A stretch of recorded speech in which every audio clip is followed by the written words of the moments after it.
Technology పెరిగినంత మాత్రాన తల్లిదండ్రులను మర్చిపోం కదండీ!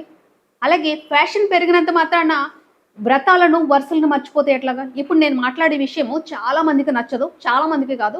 100లో 90 మందికి నచ్చదు. నచ్చకపోయినా నేను ఈ విషయం మాట్లాడతాను. ఇంకా కొంతమంది బొట్టు, బొషానం అంటారు. నోరు మూసుకొని కూర్చుంటే మంచిదనమాట. సో, ఈ కాలంలో ఏంటిదంటే సినిమాలు చూసో, అవి చూసో ఫ్యాషన్‌గా డ్రెస్సులేసుకోవడం. ఆడపిల్లలు అట్లే తయారవుతున్నారు చిరిగిన బట్టలేసుకొని. అట్ ద సేమ్ టైమ్ మగపిల్లలు కూడా వాళ్ళే చించుకుని తిరిగితే లేదు గానీ, మేము చించుకుని తిరిగితే వచ్చిందని చెప్పేసి వాళ్ళ స్టైల్‌లో వాళ్ళు ఏడుస్తున్నారంట ఎదవలు.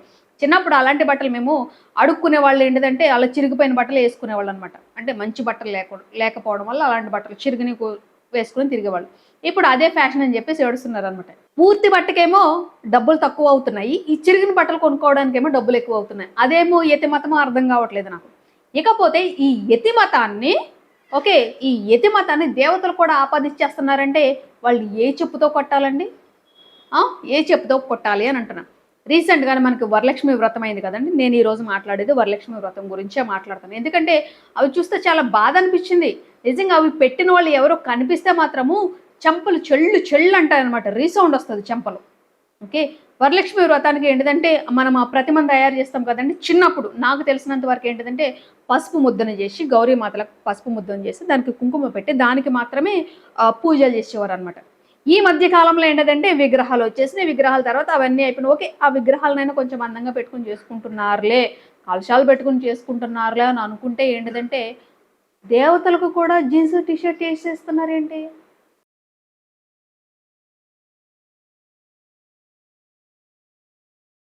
చూసారు కదండీ ఫోటోలో ఏముంది? వరలక్ష్మి వ్రతానికి ఆ విగ్రహానికి జీన్స్, టీ షర్ట్ వేశారనమాట. సరే. అక్కడితోనే ఈ లెతిమతం అయిపోయిందా అనంటే అక్కడున్న నైవేద్యం చూశారా? బర్గర్‌లు, మోమోలు, పిజ్జాలు ఇవా?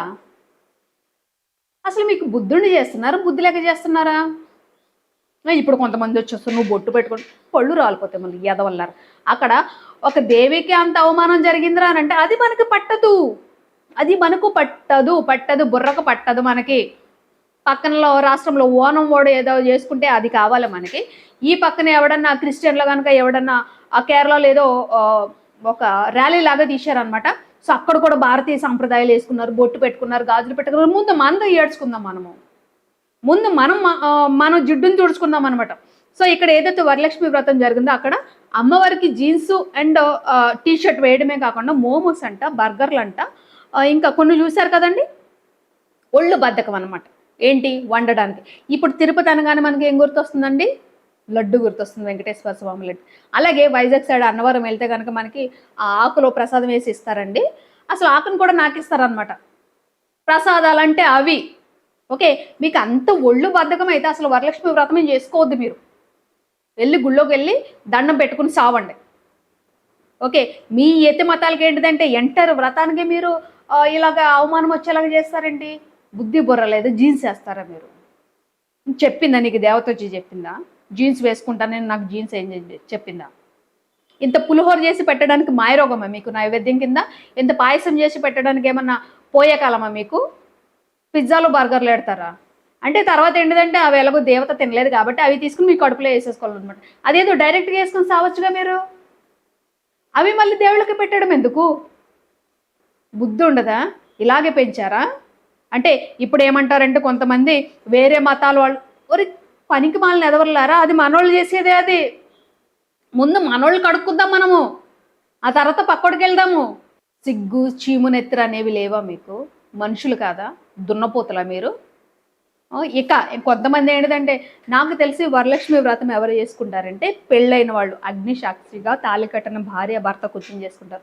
మరి ఇదేం మాయరోగమో పెండకాలమో గాని వీళ్ళకి లివింగ్ రిలేషన్‌షిప్‌లో ఉన్న వాళ్ళు కూడా వరలక్ష్మి వ్రతం చేసుకుంటున్నారండి. సరే చేసుకున్నారులే. వాళ్ళ మనసుకు నచ్చో ఏది నచ్చో వాళ్ళ మనస్ఫూర్తిగా భార్యాభర్తలు అనుకుని చేసుకున్నారంటే చేసుకోవచ్చు. మళ్ళీ పైగా దానికి అందరిని పిలిచి ఒక సెలబ్రేషన్ లాగా చేసి వాళ్ళకి వాయినాలు ఇస్తా ఆ చెత్తనంతా తీసుకొచ్చి మళ్ళీ సోషల్ మీడియాలో పెట్టడం. అంటే ఇక్కడ నాకు అర్థం కాని విషయం ఏంటిదంటే మేము కూడా వరలక్ష్మి వ్రతం చేసుకుంటున్నామని చెప్పేసి మీ పాతివ్రత్యాన్ని నిరూపించుకుని ప్రజలందరికీ చెప్తున్నారా? ఏ లేదు మాలాగా పెళ్లి పెటాకులు ఏమల్లా లేకుండా ఎవరినైనా తీసుకుని ఎవతనైనా తీసుకుని కూర్చొని వరలక్ష్మి వ్రతం చేసేసుకోండి అని చెప్తున్నారా మీరు? ఈ పెంటంతా చేసేది ఎవరంటిదే ఈ సినిమా ఫీల్డ్లో ఉండే కొంతమంది. నేను అందరిని అన్నండి, కొంతమంది ఏంటిదంటే సినిమా ఫీల్డ్లో ఉన్న వాళ్ళు కూడా భార్య సినిమా ఫీల్డ్లో ఉంటే భర్త ఆ ఫీల్డ్కి ఎంటర్ కాడు. ఎందుకంటే ఆమె ఫీల్డ్లో ఆమెను చేసుకొని ఇస్తాడనమాట. సమ్ అకేషన్స్కి మాత్రం ఇద్దరు కనిపిస్తారు.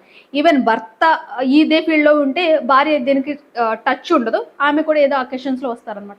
అలాంటి వాళ్ళు ఉన్నారు, చక్కగా ఉన్నారన్న జంటలు. ఈ పోయే కాలం, ఈ కాలంలో ఉన్న జంటలకి ఏంటిదంటే నాకు ఇప్పుడు వస్తున్న డౌట్ ఏంటిదంటే, ఇప్పుడు వీళ్ళిద్దరూ వరలక్ష్మి వ్రతం చేశారు కదండి, కూర్చొని వ్రతాలు చేసుకున్నారు కదా, పెళ్లి కాకుండా, పెళ్లి పెట్టకలు కాకుండా, నెక్స్ట్ వచ్చే వరలక్ష్మి వ్రతానికి వీడితోనూ దీనితోనే వీళ్ళిద్దరు పీటల మీద కూర్చుంటారా, లేకపోతే ఈవిడ గారు వేరే వాడితోటి వీడు వేరే అమ్మాయితో కలిసి పీటల మీద కూర్చుంటారా? పైగా అంటారు మా హిందూ మతము, మా భారతీయ సంస్కృతి, ముందు వీళ్ళకి పెళ్ళిని వాయించండి, తర్వాత పక్కోడు ఏమనంటే అప్పుడు మనం మాట్లాడదాం. పెళ్లి పెట్టకలు లేకుండా వరలక్ష్మి వ్రతం పీటల మీద కూర్చుంటారు.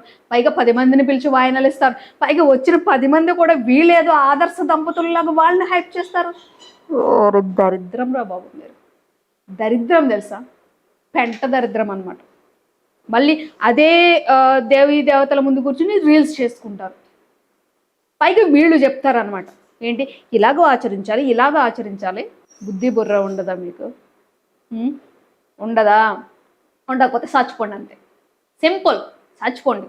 పక్కోడెవడో మన మీద ఏడుస్తున్నాడు అంటే ఛాన్స్ ఇచ్చేదే మీరు,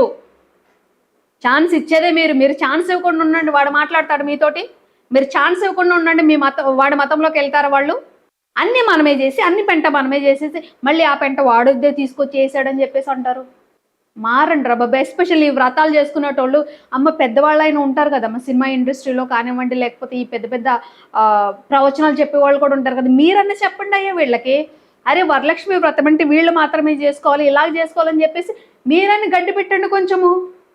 ఆ విగ్రహాలు అనే వాళ్ళ పెట్టకూడదు, అసలు విగ్రహం పెట్టే పద్ధతి ఉందా లేదా అని చెప్పేసి ఆ మాటలైనా చెప్పి చావండి అయ్యా. జీన్స్లు వేసేస్తున్నారు, ఇంకా నెక్స్ట్ వచ్చే వరలక్ష్మి వ్రతానికి ఆ జీన్స్ కాస్త షార్ట్ అయిపోతుందేమోనని భయంగా ఉంది. ఇప్పుడు ఏదో బర్గర్లో ఏదో పెట్టారు, నిజంగా అవి burgers, veg burgers, non veg బర్గర్స్తో కూడా తెలీదు. ఓకే, నెక్స్ట్ టైం ఏం చేస్తారంటే, లాస్ట్ టైం ఎలాగో బర్గర్స్ పిజ్జా పెట్టినాం కదా అని చెప్పేసి ఈసారి డైరెక్ట్గా తీసుకొచ్చి KFCని పెట్టేస్తారనమాట ఆ నైవేద్యం కింద. మారరా మీరు? సిగ్గు శరం లేదా మీకు? మళ్ళీ మా సంస్కృతి సాంప్రదాయాలు అని చెప్పుకుంటారు, ఇవి సంస్కృతి సాంప్రదాయాలు. ఒక వ్రతాన్ని ఎట్లా చేసి చావాలో తెలియదు, మళ్ళీ మీరు ఫోజులు ఇచ్చుకుంటూ కూర్చుంటారు అనమాట. ఇలాంటి విషయాలు ఏమి మనం బయట చెప్పమన్నమాట, మనం బ్రాండ్ బత్తాయి ఛానల్స్ బయట చెప్పం, మనం వాళ్ళకి గడ్డి పెట్టం మనం. ఎందుకంటే పక్కన మన మీద తూ అని వస్తాడని, వాడేమో ఉయ్యడు. ఇంకా చెప్పాలంటే మిమ్మల్ని కొంచెము గ్రేట్ అని చెప్తారనమాట, అరే వాళ్ళకి బుద్ధి చెప్పుకుంటుందని చెప్పేసి చెప్తారు. అలాంటి విషయాలు చేసి సావండి ఫస్ట్. ఈ పెద్ద పెద్ద ఎవరైతే ఈ ప్రవచనాలు చెప్పేటోళ్ళు ఉన్నారో, లేకపోతే ఈ ఉన్నారు కదండి, ఇంకా కొంతమంది పెద్ద పెద్ద మేధావులు ఉన్నారు కదా, స్వామీజీలు, సాధువులు, ఫస్ట్ ఇలాంటి వాళ్ళకి అది పద్ధతి కాదమ్మా అని చెప్పేసి కొంచెము గడ్డి పెట్టండి, అప్పుడైనా ఏమో మారతారేమో. లేకపోతే ఏంటిదంటే నెక్స్ట్ ఇయర్కి ఏంటిదంటే ఈ జీన్స్ కాస్త చిన్న చెడ్డీ కింద మారిపోయే ప్రమాదం చాలా ఉందన్నమాట.